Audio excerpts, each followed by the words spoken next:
Maduro cai fora da Venezuela sabendo que não existe mais negociações com Donald Trump e ninguém sabe onde está o seu paradeiro.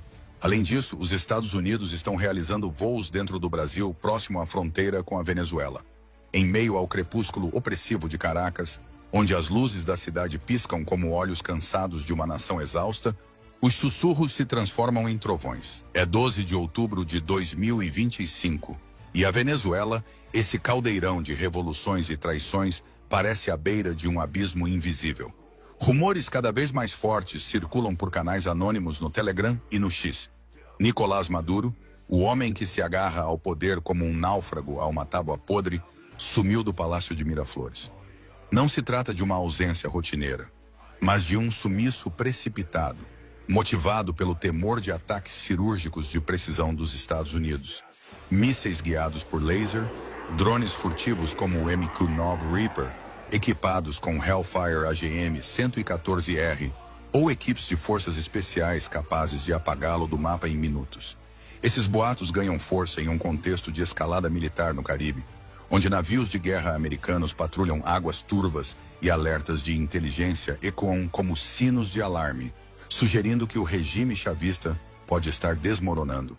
A narrativa do sumiço começa a se desenrolar nas primeiras horas da manhã de ontem, quando fontes jornalísticas americanas, citadas por perfis como Armillari, relataram que Maduro deixou temporariamente a Venezuela após uma noite de reuniões febris com seus generais leais, como Vladimir Padrino Lopes, outrora pilares do chavismo, mas agora flertando com deserções.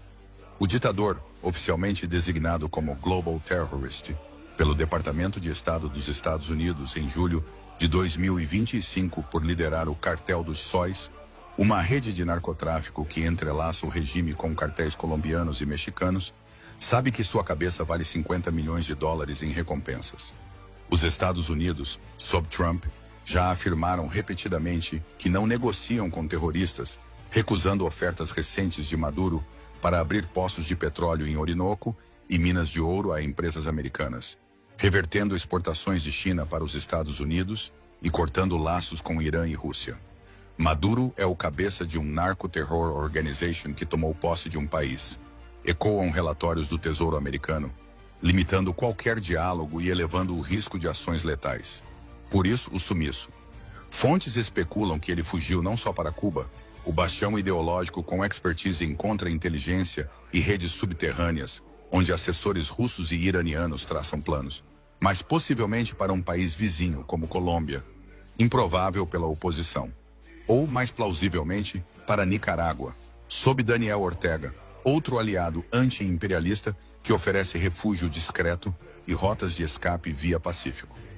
Rumores pintam um quadro vívido, um jato presidencial venezuelano, com transponders desativados para evitar rastreamento via satélites, decolando do aeroporto internacional de Maiquetía sob o manto da escuridão, carregando família, maletas de documentos comprometedores e uma oferta desesperada de paz em troca de imunidade.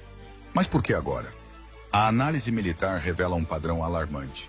Desde a posse de Trump, em janeiro de 2025, a doutrina de pressão máxima contra regimes narco-terroristas ganhou contornos letais, com designações que tratam Maduro como alvo fair para operações de decapitação seletiva, semelhantes às que eliminaram Qasem Soleimani em 2020 ou líderes do ISIS em Raqqa. Os Estados Unidos não negociam com terroristas, reiteram fontes do Pentágono, ecoando vazamentos no X que sugerem preparativos para strikes precisos lançados de bases na Colômbia, como Palanquero ou porta-aviões no Caribe. Maduro sabe que um drone não avisa, guiado por satélites que mapeiam seus movimentos em tempo real. A paciência se esgotou após eleições fraudulentas de julho, validadas pela oposição como farsa apesar da vitória esmagadora de Edmundo Gonzalez. O Nobel da Paz, a Maria Corina Machado, na semana passada, aprofundou o isolamento, transformando-a em farol global para sanções e intervenções humanitárias, com ela ecoando acusações de Maduro como cartel head responsável por hostilidades internacionais.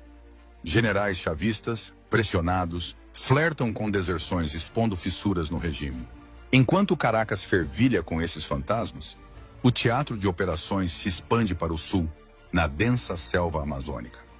Na manhã de 12 de outubro, Um Dornier 146, a Wolfhound, aeronave militar dos Estados Unidos, foi detectado sobrevoando Manaus, capital do Amazonas brasileiro, próximo à fronteira com a Venezuela, a apenas 1.200 quilômetros de distância, na tríplice fronteira Brasil-Venezuela-Colômbia.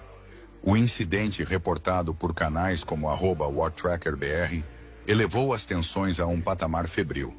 O avião com perfil baixo e assinatura radar mínima circulou por cerca de 45 minutos a 5.000 pés de altitude, baixo o suficiente para mapear rotas de infiltração antes de seu sinal de rastreamento ser bloqueado. Procedimento padrão para missões sigilosas. Fontes de aviação civil em Manaus descreveram-no como silhueta cinzenta cortando o céu úmido, possivelmente em reconhecimento ou inserção de equipes de elite, ligando-se a alegações venezuelanas de incursões aéreas americanas na região. Desenvolvido originalmente pela alemã Dornier em 1991 como Do-328, um jato regional comercial para 30 passageiros, o C-146. A Wolfhound foi reinventado nos anos 2000 para o Comando de Operações Especiais da Força Aérea dos Estados Unidos, IFSOC, ALS, e caçadas a terroristas no Afeganistão ou Sahel. Modificações incluem aviônicos NVG para voos noturnos, portas para saltos, halo, alta altitude, baixa abertura e sistemas de guerra eletrônica para evasão de radares.